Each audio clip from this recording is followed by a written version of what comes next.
उत्तर प्रदेश के एक छोटे से गांव रामपुर के एक ठीक बीचों बीच एक विशाल और प्राचीन बरगद का पेड़ था। गांव के बुजुर्गों का मानना था कि यह बरगद कई सौ साल पुराना है और इसने कई पीढ़ियों को फलते फूलते देखा है। यह बरगद केवल एक पेड़ ही नहीं बल्कि गांव के लोगों के लिए एक संरक्षक की तरह था। गर्मियों में इसकी छांव में किसान सुस्ताते, बच्चे खेलते और बुजुर्ग अपनी कहानियां सुनाते। बरगद के नीचे ही गांव की पंचायत लगती, त्योहार मनाए जाते और कई बड़े फैसले लिए जाते। गांव के लोग इस पेड़ को बाबा बरगद कहकर सम्मान देते थे। वे मानते थे कि यह पेड़ उनकी खुशहाली और समृद्धि का प्रतीक है। समय बीतता गया, गांव में आधुनिकता की लहर दौड़ने लगी। सड़कें चौड़ी होने लगी, नए घर बनने लगे और शहर से व्यापारी गांव में निवेश करने लगे। एक दिन गांव के सरपंच और कुछ व्यापारियों ने फैसला किया कि इस गांव के बीचों बीच खड़ा यह पुराना बरगद अब बेकार हो चुका है। उन्होंने तय किया कि इसे काटकर वहां एक बड़ा बाजार और एक नई सड़क बनाई जाएगी, जिससे गांव और विकसित हो सके। जब गांव के लोगों को यह खबर मिली तो कुछ लोगों ने इसका विरोध किया, लेकिन पैसे और सत्ता के लालच में सरपंच ने उनकी नहीं सुनी। उन्होंने कागजी कार्रवाई पूरी कर ली और एक दिन पेड़ काटने के लिए मजदूर बुलाए।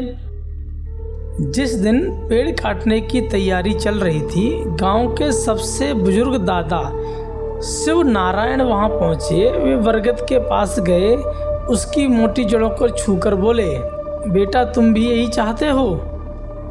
अचानक से तेज हवाएं चलने लगीं, बरगद के पत्ते सरसराने लगे, मानो वह कुछ कहना चाहते हों, लेकिन किसी ने बुजुर्ग की बातों पर ध्यान नहीं दिया। लकड़हारे अपनी कुल्हाड़ी लेकर आए और जैसे ही उन्होंने पहली कुल्हाड़ी पेड़ पर चलाई, एक अजीब सी गूंज सुनाई दी। गांव में अचानक अंधेरा छा गया, आसमान में काले बादल गिराए और कुछ ही देर में तेज आंधी शुरू हो गई। गांव वालों ने पहले कभी ऐसी आंधी नहीं देखी थी। घरों की छतें उड़ने लगीं, खेतों की फसलें बर्बाद हो गईं और सूखा पड़ा हुआ कुआं पानी से लबालब भर गया। गांव में चारों तरफ अफरा तफरी मच गई। अगले दिन जब आंधी रुकी तो पूरा गांव तबाही का मंजर देख रहा था। कई घर उजड़ चुके थे, खेतों की फसलें बर्बाद हो चुकी थीं और गांव का बड़ा तालाब सूख चुका था। गांव वालों को धीरे धीरे समझ में आया कि बरगद का जाना सिर्फ एक पेड़ का काटना नहीं था, बल्कि उनके अपने विनाश की शुरुआत थी।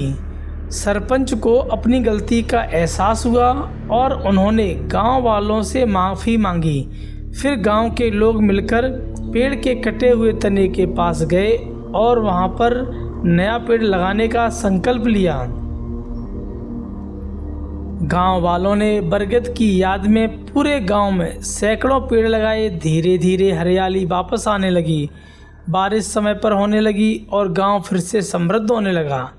गांव के बुजुर्ग कहते थे, बाबा बरगद ने हमें सिखाया कि प्रकृति से खिलवाड़ करना अपने ही विनाश को बुलावा देना है।